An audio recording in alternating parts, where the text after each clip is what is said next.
ജിജ്ഞാസ, അതായത് അറിയുവാനുള്ള ആഗ്രഹം. ഏറ്റവും കൂടുതൽ ആഗ്രഹമുള്ളത് ആർക്കാണ്?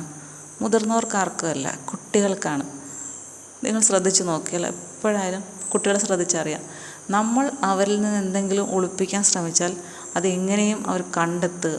നമുക്ക് ഇപ്പം ബിസ്ക്കറ്റായാലും അവർക്ക് ആഹാരത്തിന് ഒരുപാട് നിയന്ത്രണങ്ങളുണ്ടല്ലോ കുഞ്ഞിൽ തൊട്ട്. അപ്പം ചിലതൊന്നും അവർക്ക് കഴിക്കാൻ പറ്റില്ല, ദഹനത്തിന് പ്രശ്നം ഉണ്ടാകും. അപ്പം നമ്മൾ അവരുടെ മുന്നിൽ വെച്ചായിരിക്കും ചിലപ്പോൾ അതറിയാതെ എടുത്ത് കഴിക്കുക. അപ്പോൾ അവർക്കത് വേണം. നമ്മൾ അവരിൽ നിന്ന് ഒളിപ്പിക്കാൻ വേണ്ടി ശ്രമിച്ച് അവർ കറക്റ്റായിട്ട് കണ്ടുപിടിക്കും. അതൊരു പ്രത്യേക കഴിവാണ് അവർക്ക് ഒരു ഏകദേശമെങ്കിൽ അവർ നമ്മൾ പറയുന്നതിൽ നിന്ന് പൂർണ്ണമായിട്ട് മനസ്സിലാക്കിയിട്ടോ ഒന്നുമല്ല. പക്ഷേ എൻ്റെ അനിയൻ പറയും, എടി കുട്ടികൾക്ക് ആണ് ഏറ്റവും കൂടുതൽ ബുദ്ധി. കാരണം അവർക്ക് ചിലത് പറയാനും നമ്മളോട് പറഞ്ഞ് മനസ്സിലാക്കാനൊന്നും അവർക്കറിയില്ല. അപ്പോൾ അവർക്ക് അതിനനുസരിച്ചുള്ള ബുദ്ധി ആ സമയത്ത് കൂടുതലായിരിക്കും എന്ന് പറയും.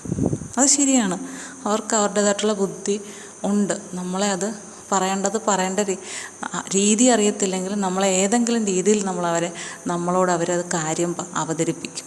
നമുക്കത് മനസ്സിലാവുകയും ചെയ്യും. അപ്പം കുട്ടികൾക്ക് അങ്ങനെയാണ്. എന്തും എന്താണ് അതെന്താണ് ഇതെന്താണ് അതിലെന്താണ് ഇതിലെന്താണ് ഇങ്ങനെ അറിയാനുള്ള ആഗ്രഹം ഒരുപാടാണ്. നമ്മൾ അവരിൽ നിന്ന് എന്തെങ്കിലും ഒളിപ്പിക്കാൻ ശ്രമിച്ചാൽ അവർ അത് കണ്ടുപിടിച്ചിരിക്കും. ചില കുട്ടികൾ നമ്മൾ ഒളിപ്പിച്ച് എന്തെങ്കിലും സാധനം എവിടെയെങ്കിലും വെച്ചിട്ട് പോകാമെന്ന് വിചാരിച്ചു, നമ്മൾ തിരിച്ചു വരുമ്പോൾ ആ സാധനം അവിടെ കാണത്തില്ല. അപ്പോഴും ഓർത്തോണം, നമ്മൾ ആരെ പേടിച്ചാണ് അവിടെ മാറ്റി വെച്ചത് ആ ആൾ തന്നെയായിരിക്കും അത് എടുത്തിട്ടുള്ളതെന്ന്.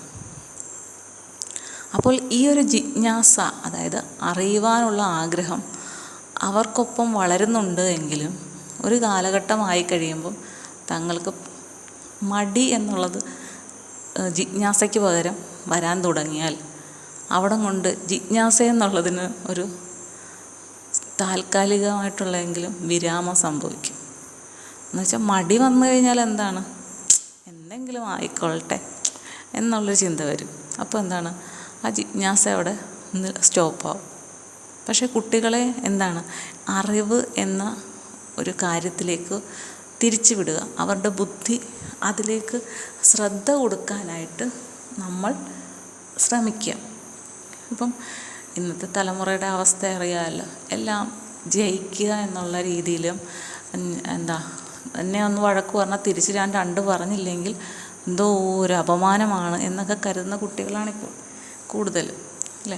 അപ്പോൾ അവരെ അതിനുള്ള സാഹചര്യം നമ്മൾ ഉണ്ടാക്കി കൊടുക്കാതിരിക്കുക, അതാണ് പ്രധാനമായിട്ട്. അവർക്ക് പഠിക്കാനുള്ള സമയത്ത് പഠിക്കണം, കളിക്കാനുള്ള സമയത്ത് കളിക്കാൻ വിടുക, അല്ലാതെ ഫോൺ ഉപയോഗിക്കുന്നതിനല്ല.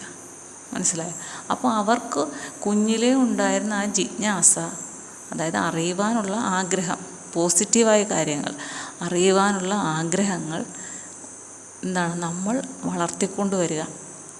അവരെന്തിനെങ്കിലും എന്തെങ്കിലും കാര്യം സംശയം ചോദിക്കും. ചില കുട്ടികളിങ്ങനെ സംശയാലുക്കളായിരിക്കും, ഭയങ്കര സംശയം ചോദിച്ചുകൊണ്ടേയിരിക്കും. അപ്പോൾ നമ്മൾ അവരുടെ സംശയങ്ങൾ തീർത്ത് കൊടുക്കുക.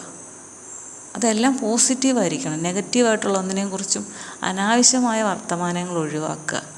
അത് നമുക്ക് ആവശ്യമില്ലെങ്കിൽ അത് കുഞ്ഞിപ്പോൾ അറിയേണ്ട കാര്യമില്ല, അത് കുറച്ചുകൂടെ വലുതാകുമ്പോൾ കുഞ്ഞിന് മനസ്സിലാകും എന്നൊക്കെ പറഞ്ഞ് ഇപ്പം കുഞ്ഞിന് പറഞ്ഞാൽ കുഞ്ഞിനൊട്ടും മനസ്സിലാകത്തില്ല, അതുകൊണ്ടാണ് പറഞ്ഞു തരാത്തത് എന്നൊക്കെ അവർക്ക് അങ്ങനെയുള്ള കാര്യങ്ങൾക്ക് പറയുമ്പോൾ അതൊക്കെ നമ്മൾ ആ രീതിയിൽ പറഞ്ഞ് മനസ്സിലാക്കി കൊടുക്കണം.